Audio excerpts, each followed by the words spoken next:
Hello, mga kamaster, maraming salamat po sa lahat ng tumatangkilik ng ang nag-iisang tagapagmana.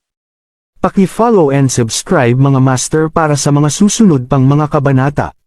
Ang nag-iisang tagapagmana, Philip Clark. Kabanata 2426. Mabagal. Masyado lang siyang mabagal. Walang magawang umiling si Philip at madaling sinalubong ang suntok ni Tyler. Mabagal na tumalikod si Philip, inilipat ang suntok na inihanda niya sa isang hampas ng palad, at pinatumba si Tyler sa isang simpleng pag-atake gamit ang kanyang palad. Ang mga tuntunin dito ay nakasaad na hindi nila maaaring gamitin ang lakas ng isang alagad ng walang pinipili. Pagkatapos ng lahat, walang sino man ang makakaya para sa anumang mangyayari. Kaya, maaari lamang silang umasa sa kanilang pisikal na lakas. Sa puntong ito, napuno ng patay na katahimikan ang training ground. Mabilis na bumangon si Tyler mula sa lupa, puno ng hindi makapaniwala ang mukha. Imposible. Hindi ako nakapaghanda ngayon lang. Magsimula tayo ulit. Tumayo si Philip sa parehong lugar at tumingin sa paligid. Nakita niya ang nagtatanong na tingin ng lahat. Kaya naman, tumahimik siya, at malinaw na umalangaw-ngaw ang boses niya sa training ground. Lahat kayo ay maaaring pumunta sa akin ng magkasama.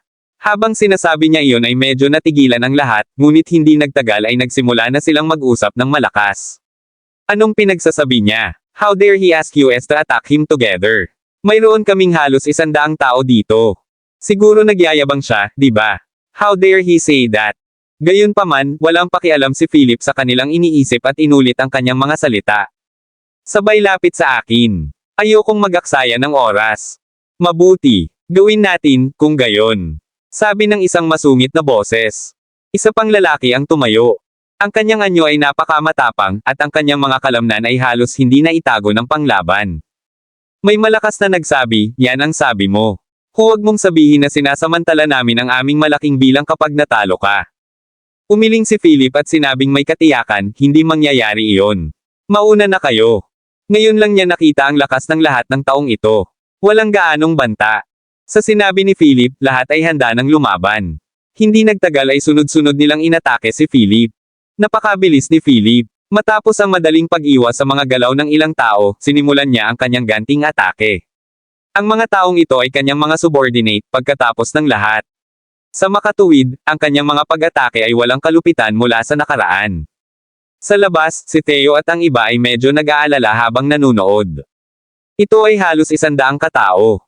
Walang sino man ang makatiis sa napakaraming pag-atake, tama ba? Gaano man kahusay lumaban ang isang tao, imposibleng matalo ang lahat ng taong ito. Gayunpaman, iba si Philip. Madali niyang natamba ang ilang taong malapit sa kanya at maayos na naiwasan ang mga biglaang suntok at sipa na may makinis na sidestep. Hindi nagtagal, ang lahat ng mga tao sa pagsasanay uniforme ay knocked out hanggang sa wakas, Philip ay ang huling tao na nakatayo. Nang makita ang lahat na nakahandusay sa lupa na umuungol sa sakit, tanging pagkabigla ang natitira sa mga mata ni Hans at ilang iba pang mga sugo. Hindi nila inaasahan na matatalo sila ng pamatay na Diyos na ito. Wala ni isa man lang naiwan na nakatayo. Bahagyang humihingal si Philip, at natatakpan ng pawis ang kanyang noo. Kinawian niya si Hans na nakatayo sa malapit at sumigaw, ayaw mo ba akong awayin? Ikaw na ngayon. Napakunot noo si Hans, hinubad ang suot na jacket, at inihagis ito ng malakas sa lupa ng walang pagkaantala. Okay, gawin natin ito. Talagang pinabagsak mo ang lahat ng aking mga tao. Parang ang lakas mo ah. Hindi ka takatakang pinapahalagahan ka ng amo. Umungol si Hans. Pagkatapos, sunod-sunod na suntok ang ibinato niya kay Philip. Kahit na ang mga nanunood ay ramdam ang dominanteng kapangyarihan na nakapaloob sa kanyang mga kamao. Si Hans Gooding ay isa sa mga dakilang sugo ng Hall of the Sun. Napakalakas niya sa sarili niyang karapatan. Ang pagharap sa 100 kalaban ng mag-isa ay hindi isang problema. Gayunpaman, madali siyang kinuha ni Philip at pinalipad siya sa loob ng 3 galaw. Pumayag ka ba? Ang kanyang boses ay banayad, ngunit ang mga mandirigmang ito ay halos hindi makapag-isip ng iba. Wala silang alinlangan tungkol sa bagong maliit na amo, ngayon. Aaminin ko, unang bulalas ni Tyler Wood. Sumuko kami. Sunod-sunod ang hiyawan sa training ground. Pinasuko niya ang mga taong ito gamit ang kanyang lakas. Nasiyahan si Philip sa pagganap ng mga taong ito. Pagkatapos, lumingon siya kay Fennel at sinabing, ito ba ang gusto mong epekto? Ngumiti si Fennel, humakbang pasulong, at inakbayan si Philip.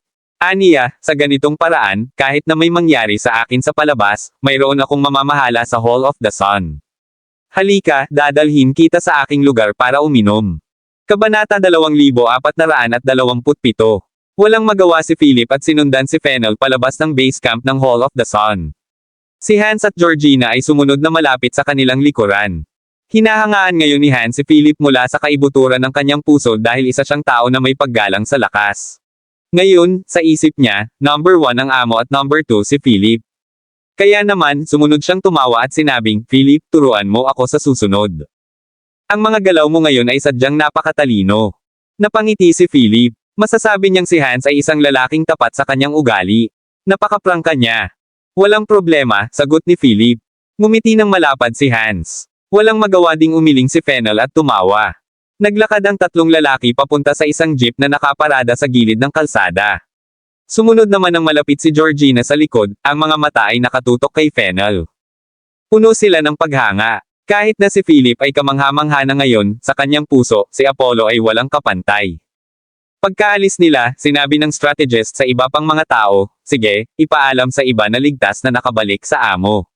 Lahat sila makaka-atres. Oo. Pinangunahan ni Fennel si Philip na sinundan ng maingay na si Hans. Sa daan, sila ni Georgina ay walang katapusang nag-away. Sila ay, walang duda, mga kalaban. Hank's Bar. Ito ang pinakasikat na bar sa Franklin neighborhood ng Senador Donna at ang pinaka-nakaaaliw na lugar para tumambay. Dati, tuwing libre si Fennel, gusto niyang pumunta rito para manood ng mga sexing babae na mag-pole dance habang umiinom ng whiskey. Sa oras na iyon, ang buhay ay walang malasakit at komportable. Tara na. Nanguna si Fennel at dinala si Philip at iba pa sa isang reserve booth na parang madalas na customer. Umupo sila at umorder ng ilang inumin. Si Hans ay isa sa mga bakla na noon pa man ay nagsasanay at nakikipaglaban sa gubat. Sa sandaling pumasok siya sa maunlad na lugar sa downtown at isang bar na puno kung saan napuno ng pagnanasa ang hangin, hindi na siya mapakali. Agad siyang bumangon at lumandi sa mga babae na may hawak na inumin. Napakatahimik ni Georgina habang nakaupo sa sulok ng booth at humihigop ng whiskey. Paminsan-minsan, sumulyap siya sa maingay na tao sa bar. Kadalasan, nakita lang siya kay Fennel, nakausap ni Philip. Umupo si Fennel kasama si Philip, at pinag-usapan ng dalawa ang tungkol sa pag-atake ng Spear Bureau at Hall of the Underworld.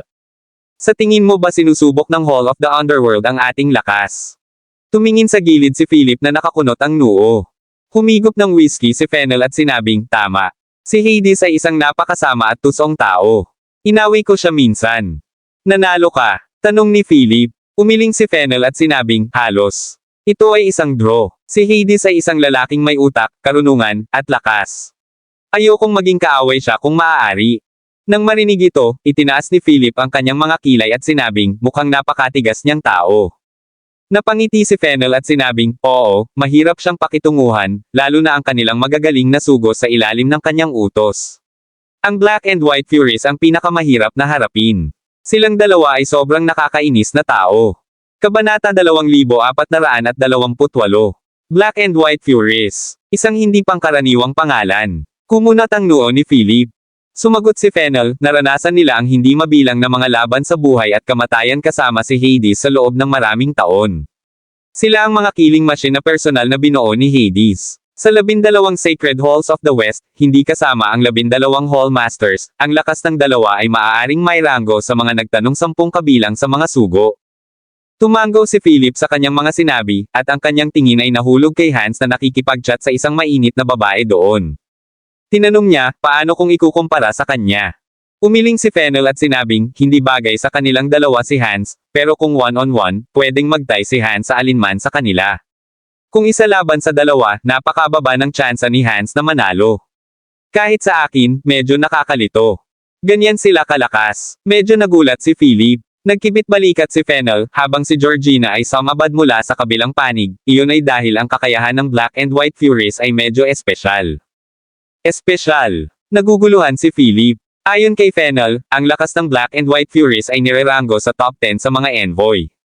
Ang Horus ay ang hari ng mga disipulo sa ikalimang sona, kaya sa mga tuntunin ng lakas, dapat itong madaling makitungo sa kanila. Ni Georgina, ang kapangyarihan ng katangian ng Black and White Furies ay maaaring pigilan ang mga disipulo. Sa harap nila, kahit ang lakas ni Lord Apollo ay mababawasan ng husto. Tumango si Fennel at sinabing, tama. Ang kapangyarihan ng katangian ng dalawang ito ay dalubhasa sa pagpigil sa mga alagad. Sa harap nila, kahit gaano pa kalakas ang kalaban, mahuhulog din sila sa level nila. Sa wakas ay naunawaan ni Philip na ito ay katumbas ng pag-neutralize sa katangian. Ito rin ay partikular na naglalayon sa mga alagad. Sa madaling salita, kahit na ang kapangyarihan ng Black and White Furies ay hindi tugma para sa 12 Hall Masters, ang pakikipaglaban sa kanila ay magiging isang kwento. Ito ay talagang medyo nakakatakot. Pagkatapos ng ilang sandali ng katahimikan, tanong ni Philip, ano ang susunod nating gagawin? Gusto kong ayusin ang mga bagay dito sa lalong madaling panahon. Napangiti si Fennel at sinabing, huwag magmadali. Maglaan ng oras. Siguradong nag-iisip si Hades ng mga paraan para harapin kami ngayon. Pwede rin tayong uminom at hintayin silang dumating sa ating pintuan. Nang marinig ni Georgina ang sinabi ni Fennel, puno ng paghanga ang kanyang mga mata. Masyadong cool. Ito ang Apollo na minahal at hinangaan niya. Ito ang Diyos ng araw. Tumango si Philip at walang sinabi. Biglang nagkagulo doon. Tumingin sila at nakita si Hans na nakikipagtalo sa 4 o 5 matipunong lalaki. Damn it, huwag mo akong hawakan. Wala akong ginawa. I was just buying this pretty lady a drink, pagmumura ni Hans. Ilang matipunong lalaki ang humawak sa kwelyo ni Hans at nagmura, F***CQ. Bumalik ka sa iyong bansa. Hindi ka welcome dito. Bumalik ka sa probinsya mo. Hindi sibilisadong tanggang baboy. Ang mga salita ng mga taong iyon ay hindi pangkaraniwang bulgar. Hindi na napigilan ni Hans ang tingin niya sa matipunong lalaki na humawak sa kanyang kwelyo at same time na sinabing, F***Sacker. Isa pang sumpa mula sa iyo at pupugutin ko ang iyong ulo at sisipain ko ito na parang bola. How dare these big guys discriminate against him? Naku, tingnan mo, ang hamak na tanggang baboy na ito ay nangangahas na bantayin tayo. Hahaha. Ang batang ito ay mukhang hindi na niya kayang tiisin ang pambubugbog. Anong talo? Tingnan mo, pulang-pula ang mukha ng lalaking ito. Hoy, sa tingin mo alam niya kung fu. Anong biro? Sa harap ng pangungutya ng grupong ito ng mga dayuhan, galit na galit si Hans. Paumanhin. Humingi ng paumanhin para sa iyong mga salita at aksyon ngayon lang. Hindi kami talo o babong baboy. Kapag hindi ka humingi ng tawad, bububugin kita hanggang sa magawa mo. Umungol si Hans. Kabanata 2429. F***sake, how dare a barbaric loser like you ask me to apologize? Mukhang galit ang lalaking humawak sa kwelyo ni Hans. Kinuyam niya ang kanyang kamao, iwinagayway ito sa harap ni Hans, at sinabing, brat. Tingnan mo ang kamao ko. Madali kitang matalo sa lupa. Pagkatapos sabihin iyon, ngumiti siya sa kanyang mga kaibigan sa paligid niya at sinabing, tingnan mo, ito ay isang talunan mula sa silangan. Hahaha, panoorin mo siyang pinaluhod ng alulong hanggang sa humingi siya ng awa. Itinaas din ng mga tao sa paligid ang mga inumin sa kanilang mga kamay at naghiyawan. Oo, Charlie, suyuan mo siya. Patumbahin mo siya at itapon sa inidoro. Hahaha. Charlie, sige na, bugbugin mo siya. Ipakita sa kanya ang kabangisan at alindog ng mga lalaking kanluranin. Sabay-sabay, tuluyang nilunod ng hiyawan ng mga tao sa lugar. Si Charlie, ang lalaking humawak sa kwelyo ni Hans, ay tumalikod, pinisil ang kanyang mga kamao, umiling, at nakangiting sinabing, anak, patay ka na. Pagkatapos noon, hinampos niya ang kanyang kamao sa mukha ni Hans. Bang! Dahil dito, binato rin ni Hans ng suntok ang mukha ni Charlie. Agad na napuno ng dugo ang mukha ni Charlie. Matapos ang pagsuray-suray ng ilang hakbang, bumagsak siya sa lupa sa kanyang likod at hindi na muling bumangon. Natahimik ang lugar. Nagulat ang lahat ng nanunood. Nalaglag ang panga nila habang nanlalaki ang mga mata. Hinawakan nila ang kanilang mga ulo at sumigaw na parang mga baliw, T. Anong nangyayari dito? Charlie, tumayo ka. Tumayo ka at kunin mo siya. F***sake, anong meron sa batang yan? Pinatumba niya si Charlie sa isang suntok. Hinatak ni Hans ang kanyang kwelyo, malamig na tumingin sa mga dayuhang nanunood at sumisigaw, at galit na sinabi, hindi ako talunan ng silangan. Magpakita ng paggalang. F***sacker. Naghahanap ka ng kamatayan. Biglang, ilang mga lalaki sa karamihan ng mga tao na dumating kasama si Charlie ang kanilang mga kamao kay Hans. Ang mga resulta ay tulad ng inaasahan. Sa loob ng kalahating minuto, lahat sila ay bumagsak sa lupa habang nakahawak sa kanilang mga ulo at braso. Sila ay humahagulgol sa paghihirap. Malamig na sumengot si Hans, nilampasan ang mga taong ito, at bumalik sa booth. Matagal nang napansin ni Fennel at ng iba pa ang kaguluhan doon ngunit hindi sila kumibo. Paano ito? Nakangiting tanong ni Fennel. Ininom ni Hans ang whiskey sa mesa, pinunasan ang kanyang bibig, at sinabing, hindi pa ako sapat para magpainit. Ngumiti si Fennel at sinabing, sige, balik na tayo. Akmang tatayo na sila, isang grupo ng mga bodyguard na naka-black suit ang sumugod mula sa entrance ng bar. Nilinis nila ang lugar, at ang lahat ay itinulak sa mga sulok ng bar. Kabanata 2430. Agad namang may sumigaw, nako, ang pamilya ni Michael. Tingnan mo ang simbolo ng Golden Cobra sa kanilang dibdib. Dapat nandito sila para ipaghiganti si Charlie. Yaong mga sinumpaang Orientas na nanakit sa pamilya Michael ay mapapahamak. Hulaan mo kung sino ang magpapakita. Rick Michael o Matlan Michael. Kate tayo pa lang ni Fennel at ng iba pa mula sa booth nang mapalibutan sila ng grupo ng mga bodyguard na nakasot na may logo ng Golden Cobra sa kanilang mga dibdib. Anong pamilya ni Michael? Nagtatakang tanong ni Philip. Sagot ni Georgina, ang pamilya Michael ay isa sa 4 na dakilang pamilya sa Senador Donna. Kinokontrol nila ang isang quarter ng ekonomiya sa Senador Donna at nagmamay-ari din sila ng mga kasino at bar dito. Sila ang hari ng mga kasino at bar dito sa Senador Donna. Bukod dito, nasa kanila ang suporta ng Hall of Evil.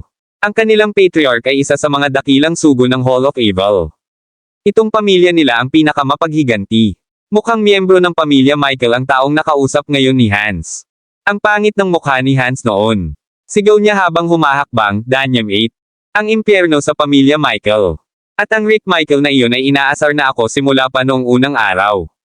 Kung hindi dahil pinipigilan ako ng amo na kumilos, matagal ko na siyang pinatay. Nakipag-ugnayan ang pamilya Michael sa Hall of the Sun. Siyempre, ito ay dahil sa hindi nila pagkakaunawaan sa pananalapi. Gayunpaman, dahil ang patriarch ng pamilyang Michael ay isa sa 7 sugo ng Hall of Evil, hindi kailanman lumampas si Fennel sa linya. Pagkatapos ng lahat, ang 12 Sacred Hall ng kanluran ay may kani-kanilang mga tuntunin at alituntunin. Hindi ito tulad ng maaari niyang alisin ang sinumang hindi nakalulugod sa kanya. Sinaman siya ng tingin ni Fennel, at sa sobrang takot ni Hans ay napailing siya at napaatras.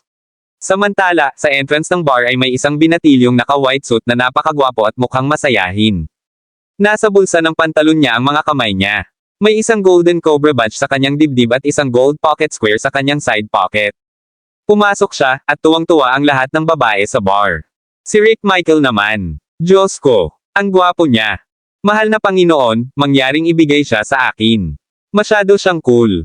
Matikas na pumasok si Rick sa kanyang leather na sapatos. Ang kanyang mga mata ay naglalaman ng alindog ng isang mature na lalaki, at ang isang malabong ngiti ay palaging naruroon sa kanyang mga labi. Pumasok siya at ngumiti ng nakakaakit sa lahat ng babae, na ikinabaliw niya. Pagkatapos, nahulog ang kanyang mga mata kay Fennel at sa iba pang nakatayo sa booth. Siyempre si Hans at Georgina lang ang kilala niya. Para naman kay Fennel at Philip, hindi pa niya ito nakilala. Kaya naman, yumuko muna siya ng bahagya kay Georgina at sinabing, Dear Miss Georgina, it's a pleasure to see you again. Malamig na ngumuso si Georgina nang hindi man lang siya tinitingnan. Hindi nakaramdam ng hiya si Rick. Lumingon siya kay Hans at nakangiting sinabi, Hans Gooding, ang paggawa ng move sa mga kaibigan ko sa bar ko ay parang hindi naaayon sa rules. Ganito ba dapat kumilos ang isang dakilang sugo mula sa Hall of the Sun? Aba, laking gulat ng lahat ng tao sa bar nang marinig nila ang titulungid Great Envoy from the Hall of the Sun, na lumalabas sa bibig ni Rick. Ano? Ang lalaking taga-silangan na iyon ay talagang ang dakilang sugo mula sa Hall of the Sun. Yung babaeng katabi niya na tinawag ni Rick na Georgina kanina. OMG! Ang Diyosa na sugo ng Hall of the Sun, Georgina. Nakakabaliw ito. Talagang nakilala nila ang maalamat na sugo na si Georgina. Sa wakas ay napansin ng lahat ng lalaki sa karamihan si Georgina sa sandaling ito at namangha sila. Isa lang siyang Diyosa sa mata ng mga lalaking kanluranin. Sa sandaling ito, pinadilatan ni Hans si Rick at malamig na sinabi, Rick, pinalilibutan mo ba kami ngayon? Nagkibit balikat si Rick at ngumiti. Nilinggan niya si Fennel at Philip, mahinang nagtanong, hindi ka masyadong pamilyar. Maaari ko bang malaman ang iyong mga pangalan? Kabanata 2431. Hindi na hinintay ang tugon ni Hans, ngumiti si Fennel at sinabing, magkaibigan kami ni Hans. Magkaibigan. Bahagyang kumunot ang noo ni Rick bago siya ngumiti at sinabing, bilang may-ari ng lugar na ito, dapat kong ipaalam sa iyo na walang pakinabang sa pakikipagkaibigan kay Hans. Bakit hindi mo na lang ako magiging kaibigan? Agad na tumawa si Fennel at tumanggi. Hindi naman siguro kailangan. Magkaiba tayo ng landas. Sa mata ng mga kanluranin, ang mga taga-silangan na tulad natin ay tila hindi nararapat na banggitin. Ngumiti si Rick at sinabing, hindi, palagi kong iginagalang ang mga taga-silangan at gusto kong makipagkaibigan sa kanila. Para sa akin, ang silangan ay isang misteryoso at sinaunang lugar. Gusto kong bumisita. Kung magkakaroon ako ng pagkakataon, gusto kong bisitahin ang mga sinaunang bansa sa silangan. Nabalitaan ko na ang mga tao doon ay hindi nabubusog at walang disenteng tirahan. Ang ilan ay kailangan pang dumaan sa basurahan para makakain, totoo ba yon? Sa unang bahagi ng pangungusap, naisip ng lahat si Rick Michael ay isang maginoo. Gayunpaman, ang ikalawang bahagi ng pangungusap ay naglalarawan sa kanyang kalikasan. Mayabang. Individualistic. Kumunot ang noo ni Fennel at nanlamig ang mga mata, Rick, di ba? Napakayabang ng tono mo. Ang silangan ay hindi gaya ng sinasabi mo. Umaasa ako na talagang pupunta ka sa silangan at tingnan upang maunawaan kung gaano katanga ang iyong pagtatangi. Siyempre, ang isang bulok na tulad mo ay hahamakin pagdating mo sa silangan. At saka, hindi kami tumatanggap ng mga dayuhang basura sa silangan. Paumanhin, ngunit mangyaring huwag hamarang sa aming paraan. Aalis na kami. Si Fennel ay hindi isang mabait na tao at hindi isang taong magpipigil. Nainis siya sa sinabi ni Rick. Gayunpaman, tumawa si Rick at sinabi sa bodyguard sa likod niya, narinig mo ba iyon? Sinabihan niya kaming lumayo sa daan. Ito ang unang pagkakataon na narinig ko ang isang taga-silangan na nagsasabi sa akin na umiwas sa sarili kong bar. Nakakatawa, naman. Ano sa tingin mo ang dapat kong gawin? Ibaba mo sila. Ipaunawa sa mga mabahong silangan na ito na ang kanluran ng Panginoon ng mundong ito. Young Master Rick, sinusuportahan ka namin. Mahuli silang lahat. Hahaha. Ang grupong ito ng mga taga-silangan ay sadyang wala sa kanilang kalaliman. Ang pakikialam sa pamilya Michael ay simpleng panliligaw sa kamatayan. Biglang lahat ng taong pumunta sa bar para sa libangan ay galit na sinaway si Fennel at iba pa. Ano ang mahalaga kung si Hans ang sugo ng Hall of the Sun? May envoy din ang pamilya Michael. Bukod dito, karamihan sa mga tao rito ay may pagtatangi laban sa mga taga-silangan at palagi silang minamaliit. Para sa kanila, ang mga taga-silangan ay pawang mabahong daga na nararapat mamatay. Kabanata 2432. Ibinaling ni Rick ang kanyang gwapong mukha kay Fennel, ang kanyang mga mata ay mayabang na kumikislap habang sinasabi, kaibigan, parang ayaw ko nang umiwas. Bakit hindi ka gumapang palabas sa ilalim ko habang nakaluhod at nakalimutan ko ang ginawa mo sa mga kaibigan ko kanina? Ano sa tingin mo? Pagkasabi nun ay tumingin si Rick kay Georgina. Ngumiti siya ng napaka-gentleman at sinabing, syempre, hindi naman kailangang gawin iyon ni Miss Georgina. Ikaw ang Diyosa sa puso ko. Sana makasabay kita sa hapunan mamaya. Agad siyang sinimanggutan ni Georgina at sinabing, Rick, pinapayuhan kitang huwag makipaglaro sa apoy. Kung hindi, kahit ang pamilya mong Michael ay hindi makakayanan ang galit mula sa Sun Hall. Nako, natatakot ako. With a fake scared expression, Rick said, Miss Georgina, dalawa lang ang magagaling na sugo mo dito, habang ako ay may higit sa 100 lalaki sa loob at ang mga eksperto ng pamilya Michael sa labas. Hindi ko akalain na kahit ikaw ay makakatakas ng hindi nasaktan.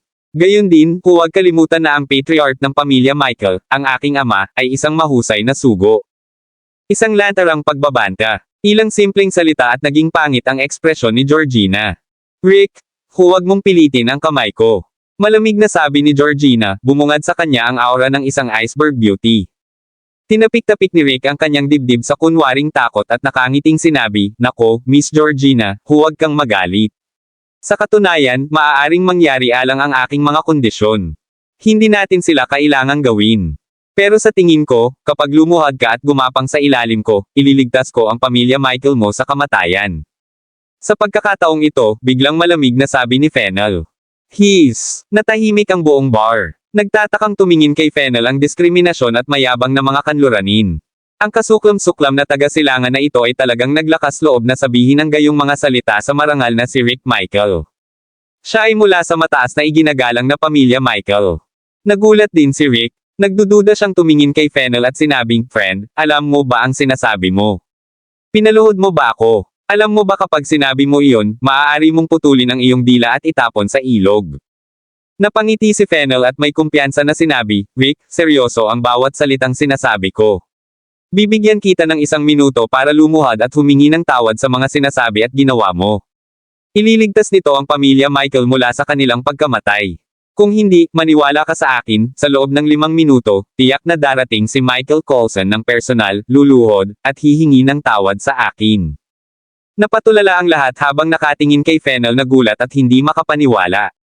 Nako, baliw ba siya? Gusto na bang mamatay ng lalaking iyon? Banal na si Asterisk T. Talagang sinabi niya na ang patriarch ng dakilang pamilya Michael, si Coulson Michael, ay lalapit ng personal at luluhod at hihingi ng tawad. Yung moldite na daga sa silangan. Mayroon silang paraan sa mga salita, ngunit sila ay walang iba kundi mga duwag na hindi maglalakas loob na gumawa ng anuman. Nagsimulang umungol ang lahat sa galit. Sumimangot din si Rick at malamig na natatawang sabi, anong sabi mo?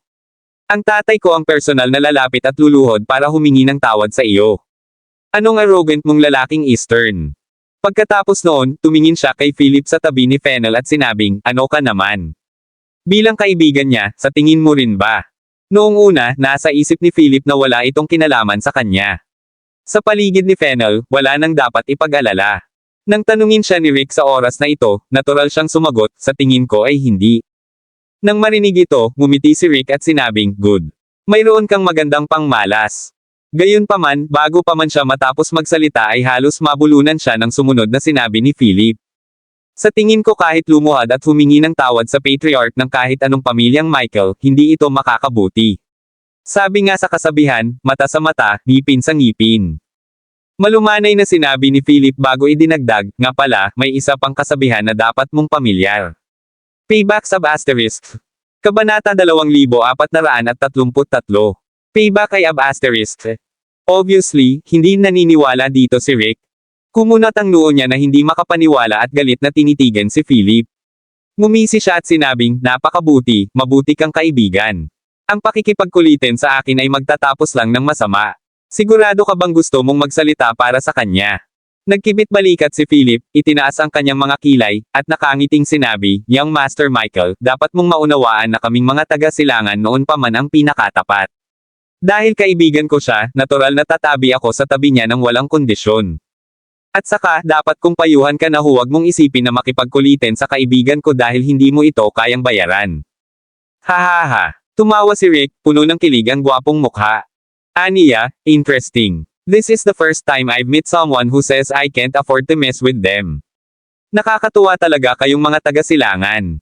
Ito ba ang tinatawag mong courtesy before a fight? Pinag-isipan ito ni Philip at sinabing, hindi masama na intindihin mo ito sa ganoong paraan. Nagpakita kami sa iyo ng nararapat na kagandahang loob sa pamamagitan ng pagsasabi sa iyo ng mga kahihinatnan. Kung tatanggi ka pa ring umatras, huwag mong sisihin ang kaibigan ko sa pagiging masungit sa iyo.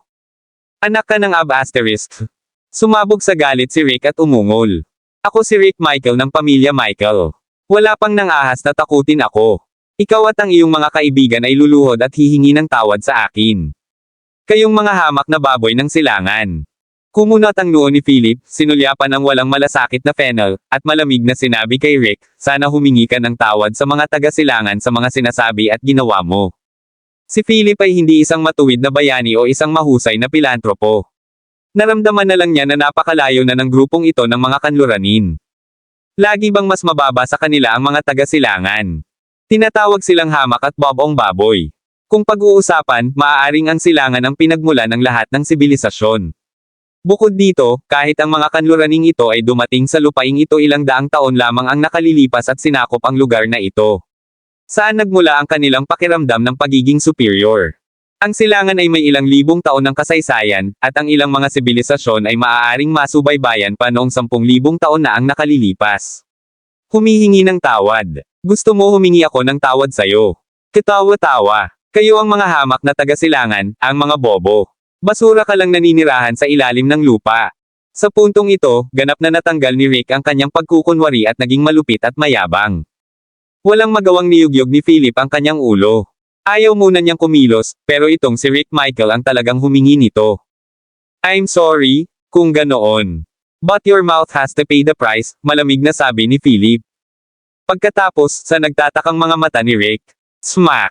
Biglang umalangaw-ngaw ang isang malutong na sampal sa buong bar. Kabanata 2434. Sinampal ng malakas ni Philip si Rick sa mukha. Ginamit niya ang halos 70% ng kanyang lakas, na nagpatalsik ng ilang ngipin sa bibig ni Rick. Nagdulot ito ng pagbuga ng dugo.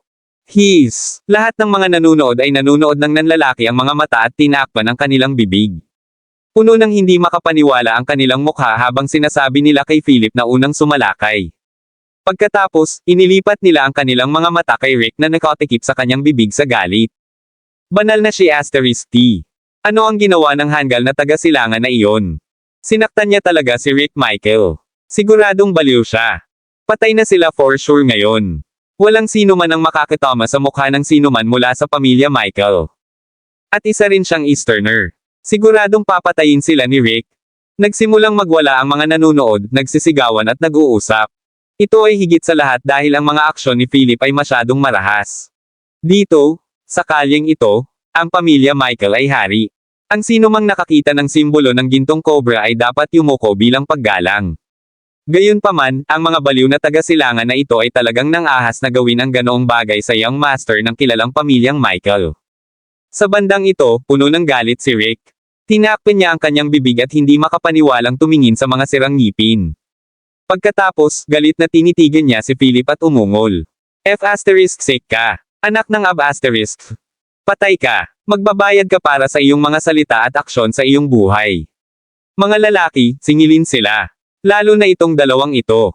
Pahihirapan ko sila ng maayos at ipapakita sa kanila kung anong klaseng status mayroon ng pamilya Michael ng Golden Cobra dito.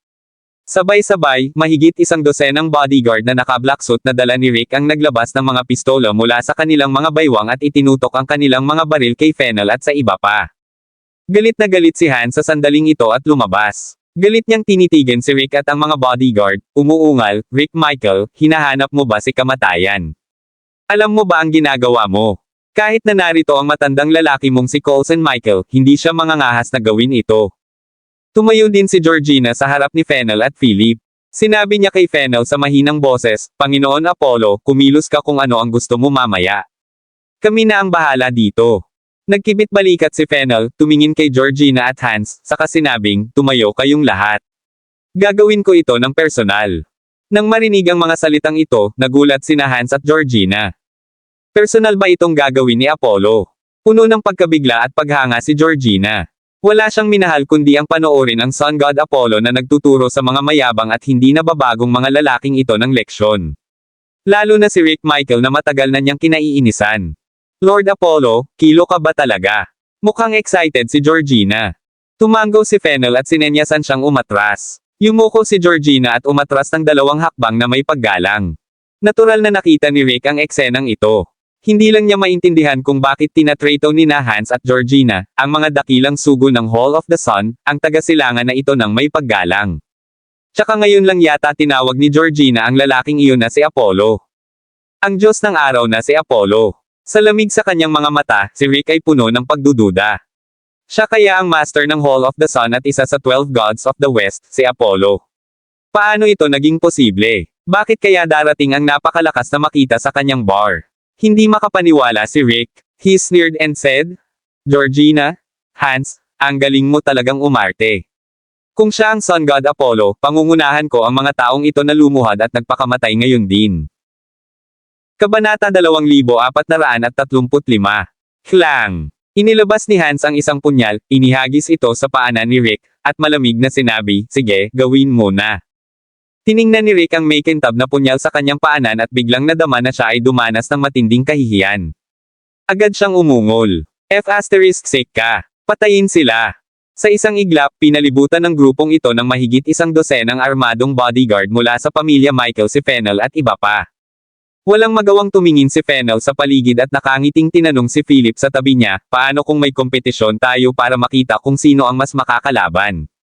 Napansin ito ni Philip na kawili-wili at nakangiting sinabi, okay. Sa sandaling lumabas ang mga salita sa kanyang bibig, sumabog sa galit si Rick. Ano? Sa oras na ito, mayroon pa silang mood na makipagkompetensya kung sino ang makakalaban ng mas maraming kalaban. Mapahamak. Wala silang pakialam sa pamilya Michael. Sunog. Galit na sigaw ni Rick. Sa utos niya. Dagatatat, ilang bodyguard ang humila ng gatilyo habang tinutukan si Fennel at ang iba pa. Gayunpaman, ang dalawang figure na nakatayo sa kanilang harapan ay biglang nawala sa paningin ng lahat. Sa oras na nag-react sila, beef, bang. Nakaramdam ng bugzo ng hangin ang mga bodyguard na nagpaputok habang sumabog ang malalaking kamao sa kanilang harapan. Sa isang iglap, lumipad palabas ang 7 o 8 bodyguard at bumagsak ng husto sa bar counter at mga booth. Clatter! Nabasag ang mga bote ng alak sa buong sahig. Ang 7 o 8 bodyguard na ito ay hindi lang alam kung ano ang nangyayari sa kanila ay malagutan ng hininga. Instant kill. Malinis at prangka. Ang eksenang ito ay lubos na nagulat sa lahat ng naruroon. Nang makita ang 7 o 8 bodyguard na bumagsak sa lupa at hindi na makabangon, halos mabaliw si Rick. Paano ito mangyayari? Ang dalawang lalaking ito ay mas mabilis kaysa sa mga bala. Bukod dito, hindi man lang niya nakita kung ano ang nangyari nang madaling nailabas ng kabilang partido ang 7 o 8 bodyguard niya. Anong nakakatakot na lakas? Sunog. Patayin sila. Nabaliw si Rick. Ilang sandali pa ay nagkagulo ang bar. Napuno ito ng mga putok ng baril. Mula sa labas, tanging mga spark mula sa mga baril ang makikita sa mga bintana. Sunod-sunod na nabasag ang mga bintana. Bukod dito, patuloy na binabasag ng mga tao ang mga bintana ng bar at lumilipad palabas. Nahulog sila sa kalye habang puno ng dugo, patay. Sa labas, nagkatinginan ang mga bodyguard ng pamilya Michael na nakapalibot sa lugar.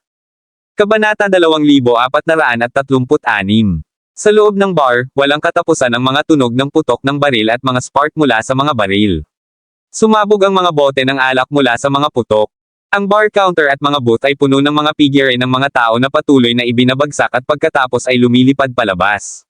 Tumama sila sa mga dingding, bar counter, o pinalipad sa mga bintana. Sa huli, si Fennel at Philip na lang ang naiwan na nakatayo sa bar. Pinoprotektahan sila ni Hans at Georgina sa kanilang tabi. Ayun, naiwan ding nakatayo si Rick Michael. Ang iba pang mga customer na pumunta sa bar para sa kasiyahan ay nakahawak sa kanilang mga ulo habang nakasquat o nakahiga sa lupa. Walang humpay silang nagsisigawan. Sa sandaling ito, tulala si Rick habang nakatingin sa mga bodyguard na pawang walang tigil na bumagsak sa lupa. Hindi na sila makabangon. Paano kaya ito? Ito ang mga elite bodyguard ng pamilya Michael. Lahat sila ay patay na. Tumangala si Rick at nakita ang dalawang lalaki na naglalakad palapit sa kanya na parang mga Grim Reaper. Sino ka? Nagpanik si Rick. Sa gayong mga kasanayan, hindi sila maaaring hindi kilala. Ngumisi si Fennel, tumingin sa natarantang si Rick, at nakangiting sinabi, sino sa tingin mo? Ang gulo ng iniisip ni Rick. Pagkatapos, naalala niya ang sinabi ni Georgina kanina. Ang Diyos ng araw na si Apollo. Hindi. Ito ay ganap na imposible. Wala akong pakialam kung sino ka. Dahil naglakas loob kang patayin ang aking mga tao ng ganito, hinding-hindi kita bibitawan. Umungol si Rick. Biglang, sa pasukan, isang grupo ng mga gwardya mula sa pamilya Michael ang sumugod na may mga submachine gun. Gayunpaman, nang sumugod sila, nakita na nila ang young master ng pamilya Michael ay sinasakal sa isang chokehold ng isang hindi pamilyar na lalaking taga-silangan. Napaangat siya sa batok. Hindi rin inaasahan ni Rick na gagawa ng move sa kanya ang kabilang partido. Napahawak na siya sa leeg ng isang kamay ni Fennel, nakaangat ang mga paa niya sa lupa. Nakaramdam siya ng kakapusan ng hininga, at namula ang mukha niya at namumula. Nagpumiglas siya at pinisil ang mga katagang, bitawan mo ako. Ako si Rick Michael. Bang! Inihagis ng husto ni Fennel si Rick sa sahig. Agad nagamulong si Rick sa sahig sa sakit. Sa tulong ng kanyang bodyguard ay nagawa niyang gumapang at tumayo. Puno ng panginginig ang kanyang mukha, at tumutulo ang dugo sa gilid ng kanyang bibig. Pinandilatan niya si Fennel at umungol. Damn you! How dare you do such thing to the young master of the distinguished Michael family? Hindi kita bibitawan. Humalaklak si Fennel at sinabing, Rick Michael, gaya ng sinabi ko kanina, kahit nandito ang tatay mo na si Coulson Michael, kailangan niyang lumuhad at humingi ng tawad sa akin. Kung hindi ka naniniwala sa akin, bakit hindi tayo tumaya? Kung lumuhad si Coulson Michael sa harap ko, papatayin mo ang sarili mo.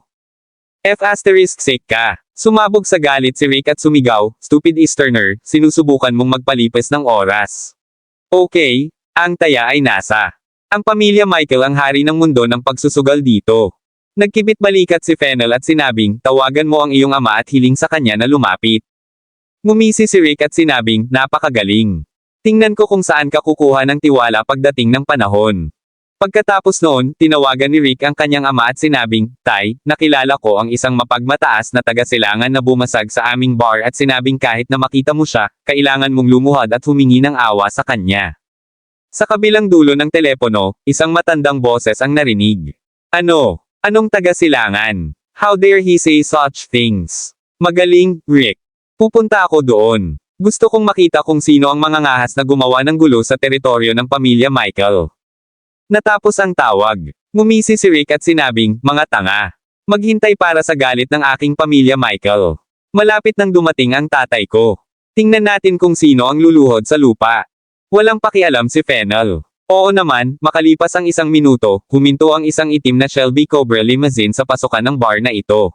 Sa isang iglap, ang magkabilang gilid ng kalye ay naalis ng mga bodyguard na nakasuot ng itim na suit na may mga gold Cobra badge sa kanilang mga dibdib.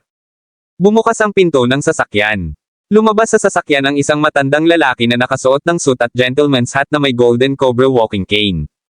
Ito ang patriarch ng pamilya Michael, si Coulson Michael. Kabanata 2437. Sa sandaling bumaba si Coulson Michael sa kanyang sasakyan, ang mga tao sa mga lansangan ay nag-usap-usap. "Oh my God, si Coulson Michael pala. Siya ang patriarch ng pamilya Michael. Bakit biglang nandito si Coulson? Tingnan mo, siguradong may nanggugulo sa bar." Ito ang lahat ng mga elite na bodyguard ng pamilya Michael. Lahat sila ay may mga golden Cobra. Sa gitna ng mga daldalan, naglakad si Coulson sa pasukan ng bar. Sa sandaling ito, ang bar ay magulo. Angal ni Rick kay Fennel at sa iba pa. F***CQ, damn Easterners. How dare you act so arrogantly sa teritoryo ng pamilya Michael?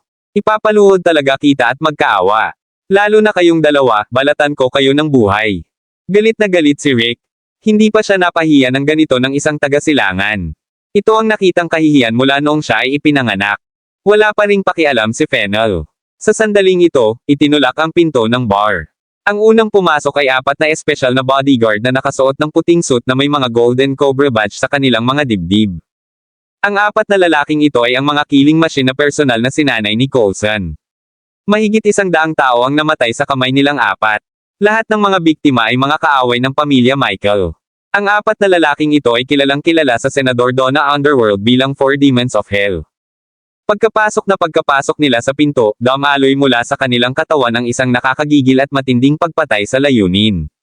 Pagkatapos, pumasok ang isang matandang lalaki na may dalang golden Cobra walking cane na seryoso ang mukha. Nakasuot siya ng gentleman's hat. Isa siyang tipikal na taga-kanluran. Puno ng kulubot ang kanyang mukha, ngunit masasabing na ingatan niyang mabuti ang kanyang hitsura. Sa sandaling lumitaw siya, ang mga bodyguard ng pamilya Michael sa bar ay lahat ay ibinaba ang kanilang mga ulo at magalang na nagsabi, "Panginoong Patriarch." Walang pakialam na tumango si Coulson. Sumandal siya sa tungkod niya at naglakad papunta kay Rick. Sa sandaling ito, tumalikod si Rick, naglakad papunta sa kanyang ama, at nagpakumbaba na sinabi, "Tay, sa wakas ay narito ka na. Tingnan mo, ang mga taga-silangan na ito ay gumawa ng gulo sa aking bar at sinabi sa akin na kahit na dumating ka, kailangan mong humingi ng tawad sa kanila." Nang marinig ito, isang mahinang lamig ang sumilay sa gilid ng mga mata ni Coulson. Aniya, interesting. Sino ang mga taga-silangan na ito na naglalakas loob na magsalita ng gayong mga mapagmataas na salita sa teritoryo ng aking pamilyang Michael? Sumagot si Rick, "Pare, 2 sa kanila ang mga sugo ng Hall of the Sun, sina Hans at Georgina." Nang marinig ito, napakunot ang noo ni Coulson na may pag-aalala sa kanyang mga mata. Tinanong niya, paano mo napukaw ang 2 ito mula sa Hall of the Sun? Sinabi sa kanya ni Rick ang lahat tungkol sa insidente, at malamig na sinabi ni Coulson, Maging ang mga dakilang sugo ng Hall of the Sun ay dapat parusahan sa paggawa ng ganoong bagay sa ating teritoryo." Pagkatapos noon, naglakad si Coulson sa gitna ng bar. Nang makita ni Coulson si Fennel na nakatayo doon ay natigilan siya. Paano ito nangyari? Hindi. Imposible. Kabanata 2438. Samantala, ipinasok ni Fennel ang kanyang mga kamay sa bulsa ng kanyang pantalon. Nakangiting tumingin kay Coulson gamit ang kanyang golden Cobra walking cane at nakangiting sinabi, "Coulson, matagal na. Mas matanda ka ngayon." Boom! Nang marinig ito, hindi napigilan ni Coulson ang panginginig ng kanyang mga paa. Pagkatapos, sa gulat ng mga mata ng lahat ng mga bodyguard ng pamilya Michael at Rick, lumuhad si Coulson sa lupa. Isinandal niya ang kanyang ulo sa malamig na sahig at sumigaw, "Kagalang-galang na Diyos ng araw Apollo, hindi ko inaasahan na pupunta ka sa aking bar." Natahimik ang buong lugar. May makarinig ng pin drop. Diyos ng araw Apollo. Banal na baka. Siya talaga ang sikat na sun god Apollo ng 12 Sacred Halls of the West. Ang misteryosong taga-silangan. Ang taong naging sanhi ng panginginig ng buong kanluran sa kanyang mga bote sa pagbanggit sa kanyang pangalan, ang Diyos ng araw. Itong pinakakilala na karangalan. Bukod kay Zeus, siya ang pinakamatibay na pag-iral sa pantay na katayuan kay Hades. Laking gulat ni Rick sa mga sandaling ito, niya sa sarili niyang mga mata kung paano lumuhad ang kanyang ama, ang patriarch ng pamilya Michael at isang taong nakitang-nakikita na karangalan, sa harap ng binatang taga-silangan. Ang mas nakakatakot pa ay ang binata talaga ang sun god Apollo. Malamig na tumingin si Fennel kay Coulson na nanginginig at nakaluhod. Sabi niya, "Coulson, nakalimutan mo na ba ang sinabi ko sa iyong 3 taon na nakakaraan?" Pawis na pawis si Coulson sa sahig. Nanginginig siya sa sobrang takot. 3 taon na ang nakalilipas, nasaksihan ni Coulson ang lakas ng Diyos ng araw na si Apollo. Isang lakas na hindi niya kayang labanan at ng buong pamilya Michael. Honorable Sun God, hindi ko nakalimutan. Patawarin mo ang aking kawalan ng kakayahan sa pagtuturo sa aking mga inapo. Sisiguraduhin kong mamumuno ng maayos ang pamilya Michael. Bigyan kami ng paraan para makalabas. Si Coulson ay lumuhad sa lupa ng mapagkumbaba. Hahaha. Ngumisi si Fennel at nanlamig ang mga mata. 3 years ago, binigyan ko na ng paraan ang pamilya Michael mo.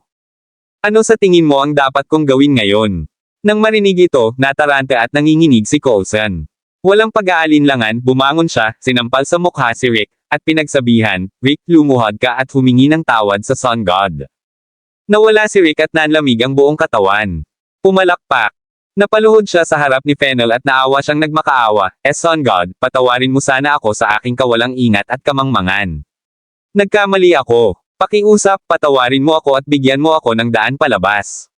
Pagkasabi noon ay lumuhad si Rick sa lupa at patuloy na yumuko bilang paghingi ng tawad. Gayunpaman, malamig na tumingin sa kanya si Fennel at sinabing, "Nakalimutan mo na ba ang postahan natin kanina?" Nang marinig iyon, nablangko ang isip ni Rick.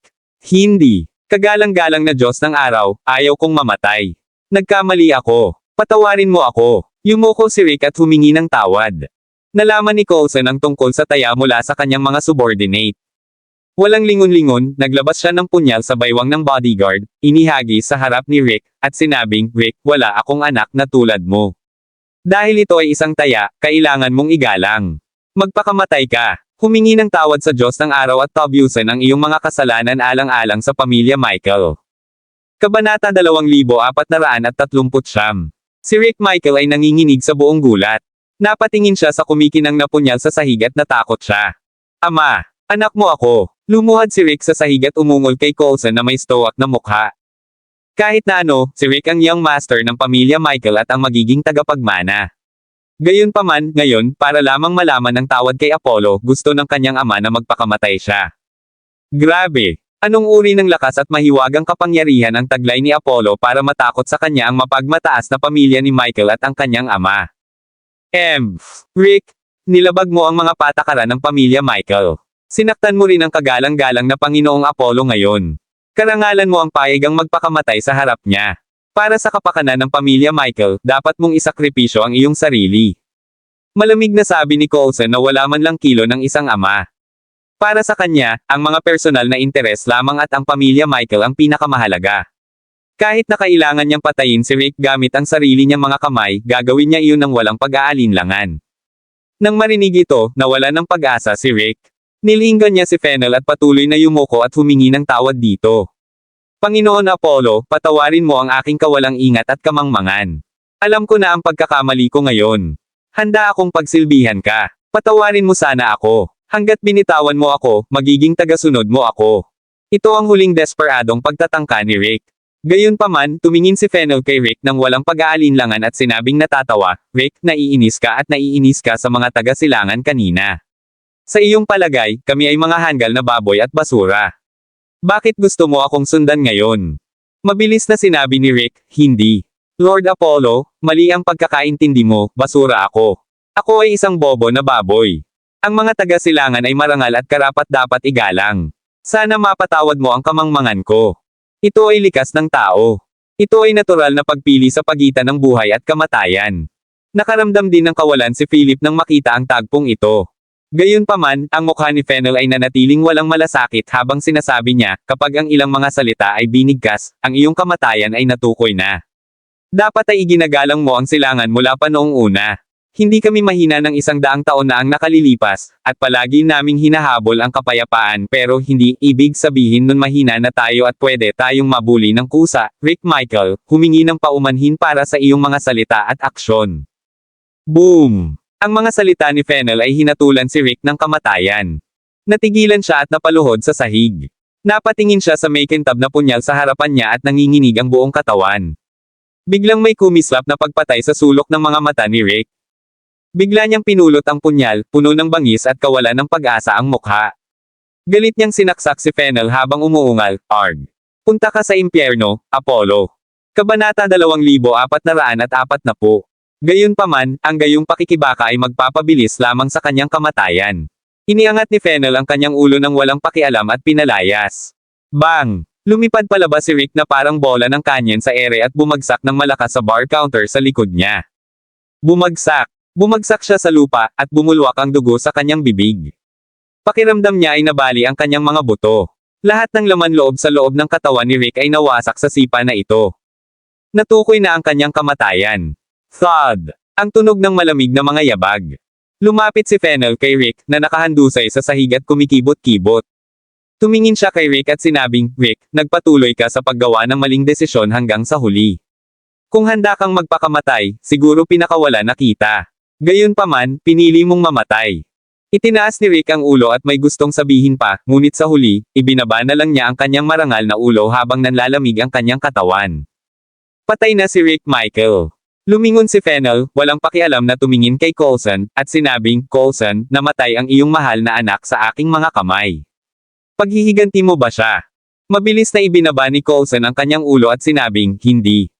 Lord Apollo, ito ang nararapat sa kanya.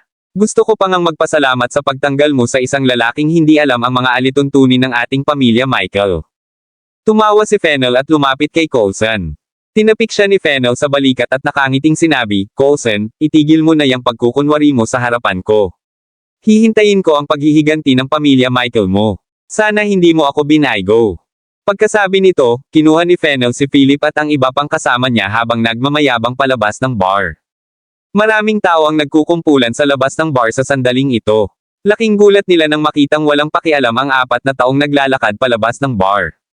Oh, talagang lumabas silang buhay. Oh my, anong nangyari sa loob?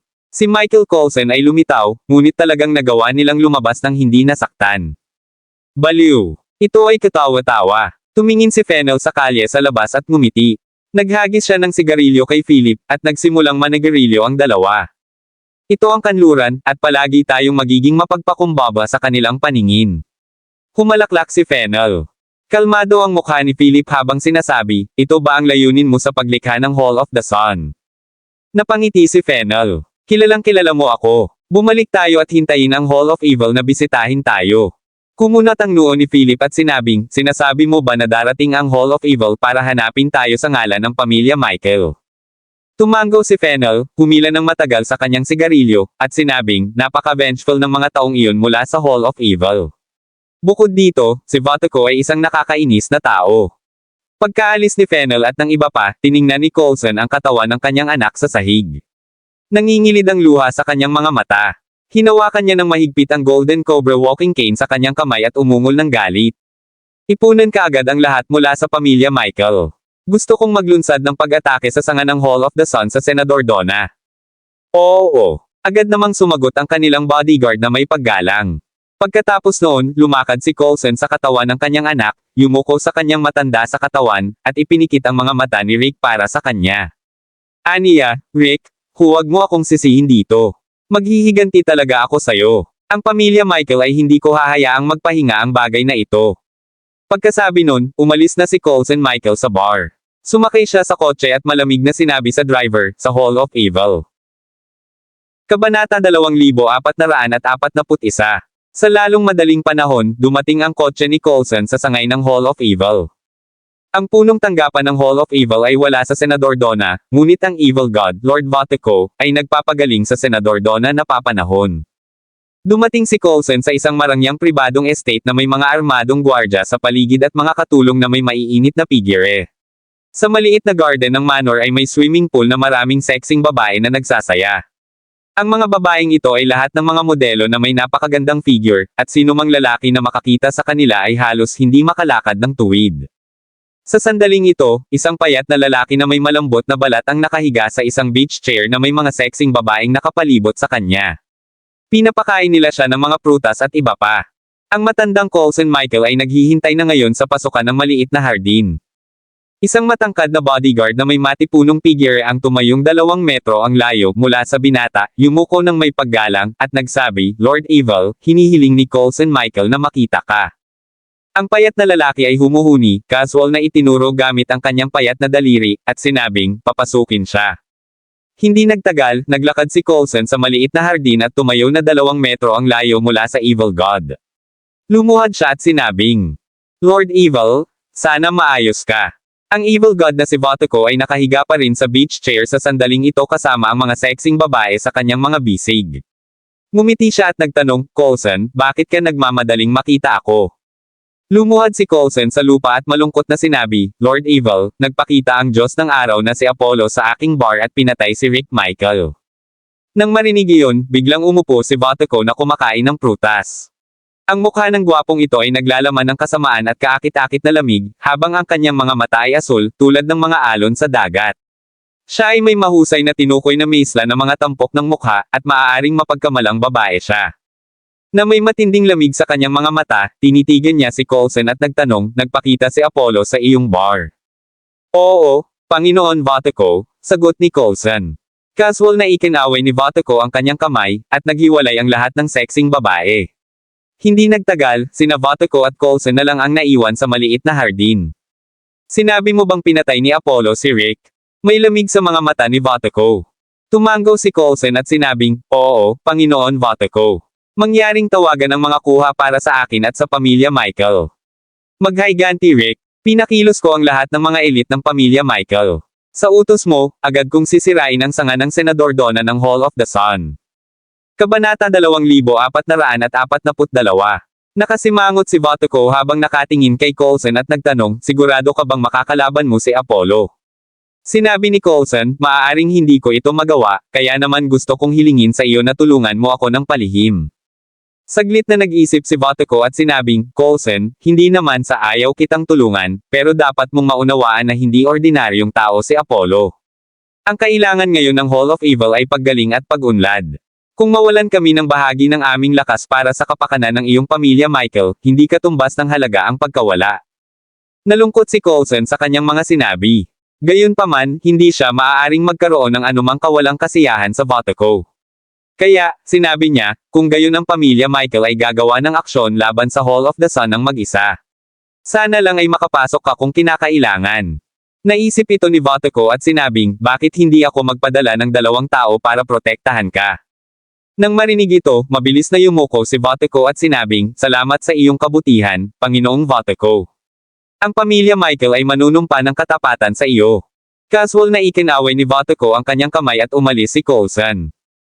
Pagkaalis niya, tinawag ni Votico, "Leona, Felix, pumunta ka sa pamilya Michael at sundan mo ang matandang iyon, si Coulson. Tandaan, ang iyong tungkulin ay patayin ni Coulson kung ipinakita niya sa anumang hindi karapat-dapat.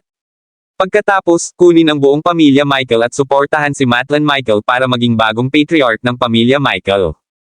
"Oo, Panginoon Votico." 2 figure ang nakatayo sa likod ng Votico. 2 silang matipuno, isang matangkad at isang maikli.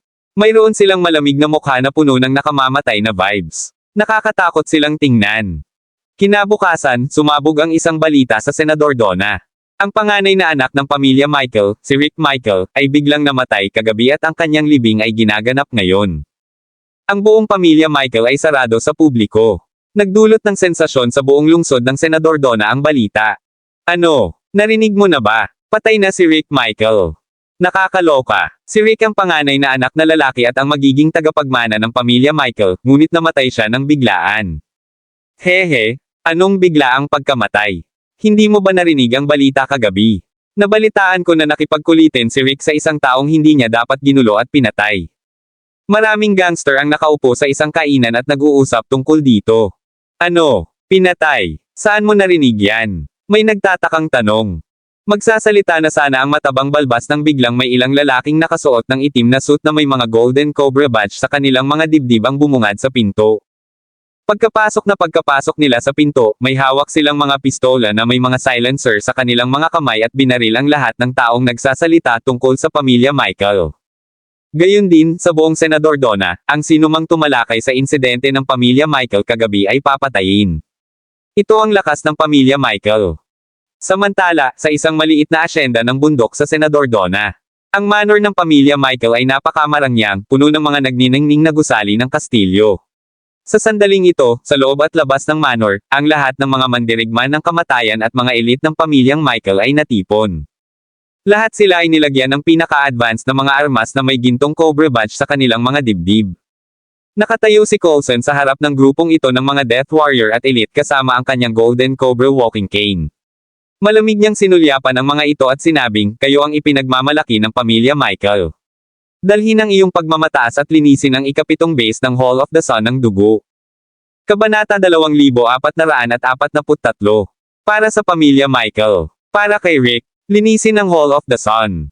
Para sa pamilya Michael. Para kay Coulson, linisin ang Hall of the Sun.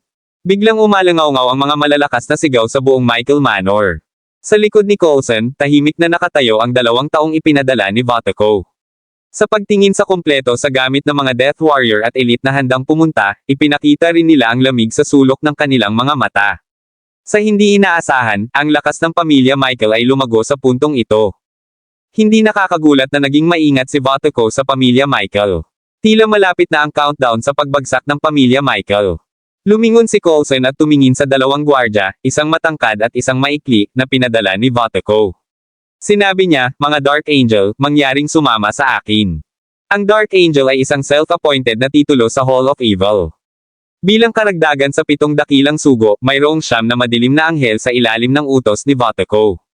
Lahat sila ay mga makinang pamatay at hindi mapag-aalinlangan ng mga mamamatay tao. Bihira silang kumilos, ngunit kapag nagawa na nila, 100% matagumpay ang mga misyon na kanilang isinagawa. Masasabing sila ang pinakamataas na kampa ng Vatico. Sa Vatico, ang 7 sugo ay maaaring palitan anumang oras, ngunit iba ang 9 na madilim na anghel. Sila ang kanyang mga pinagkakatiwalaan at pundasyon. Nagkatinginan ng 2 Dark Angel at tumango. Sinundan nila si Coulson palabas ng manor at sumakay sa isang bulletproof na luxury car.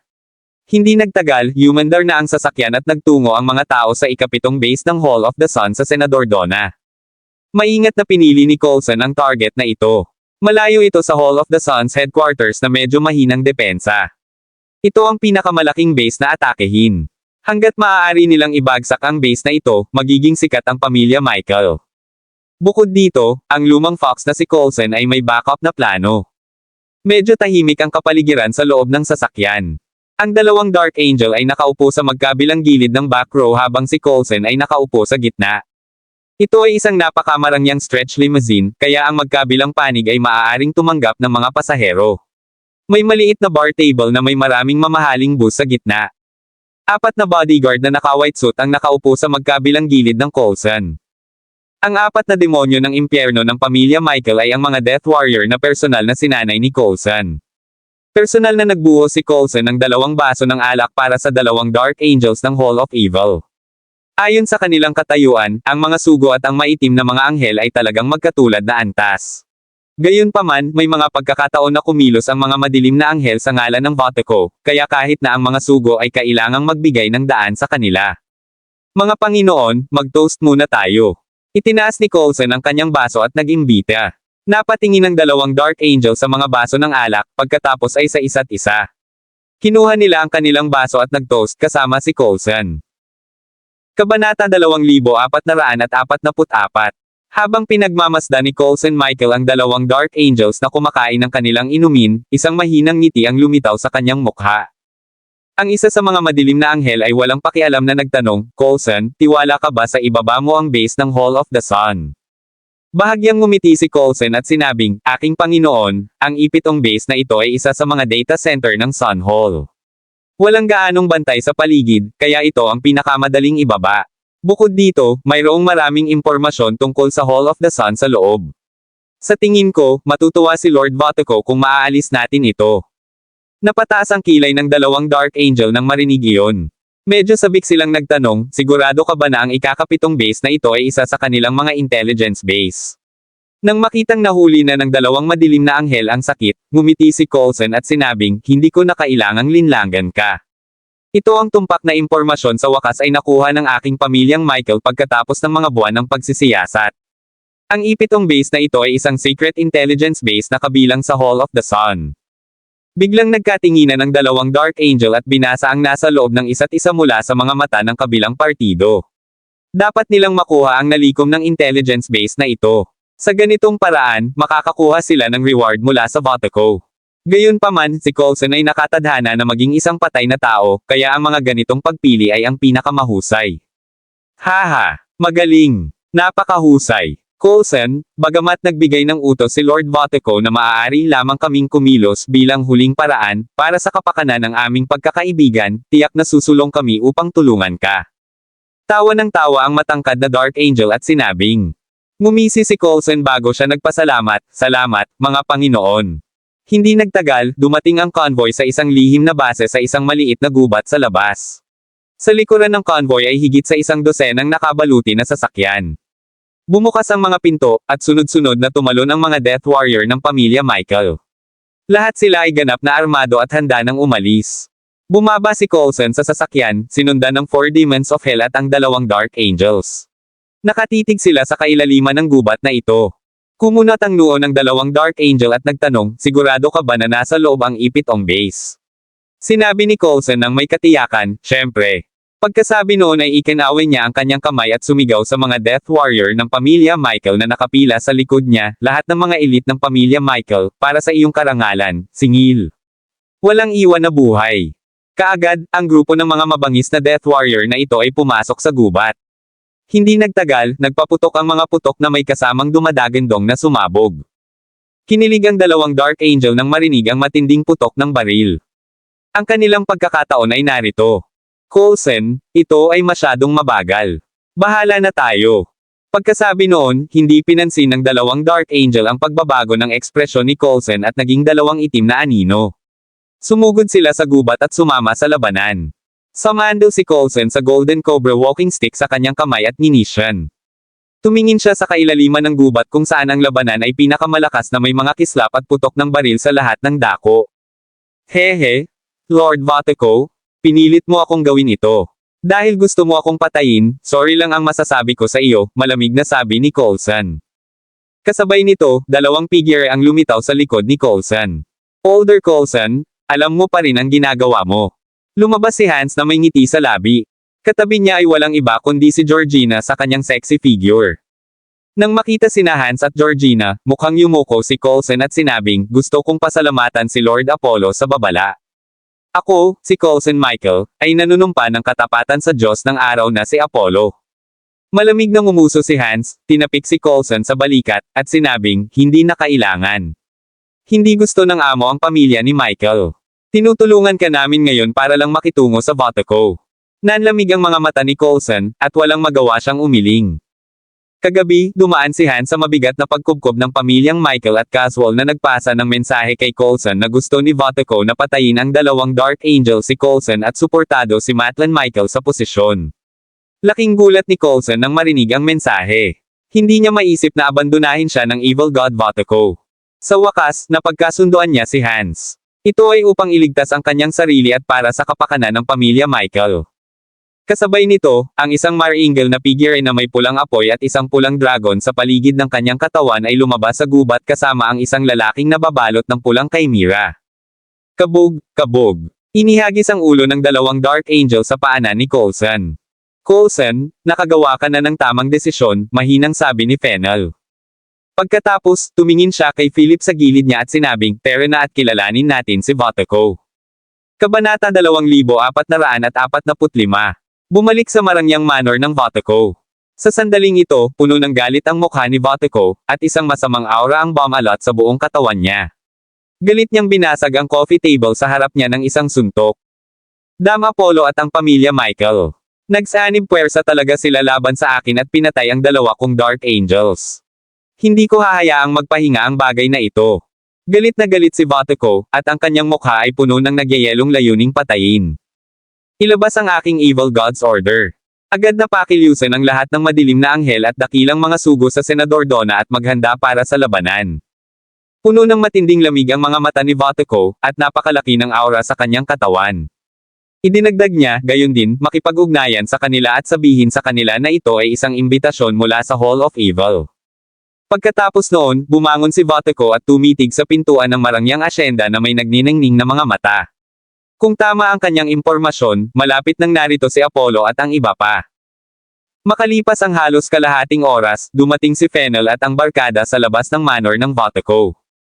Ang buong manor ay nasa mataas na alerto at depensa sa sandaling ito. Ang uhaw sa dugo, tensyonado, at kapana-panabik na kapaligiran ay mararamdaman kahit ng isang ordinaryong tao. Si Fennel at Philip ay nakatayo sa 100 metro ang layo mula sa manor, ang kanilang mga mata ay nakatitig sa malaking pasukan ng manor. Pinalibutan na ng mga ganap na armadong gwardya ng Hall of Evil ang lugar. Lahat sila ay nakasuot ng itim na uniforme, mukhang napakasama. Sila ay mga demonyong impyerno. Nagkatinginan si Fennel at Philip habang naglalakad papunta sa entrance ng manor. Biglang sumugod sa manor ang 10 matipunong lalaki na may mga tato sa buong katawan. Sila ay mapangahas na matapang na parang gorilla. Sabay na huminto si Fennel at Philip. Malamig na tinitigan ng una ang 10 matipunong lalaki na sumugod at mahinang sinabing, mag-ingat ka.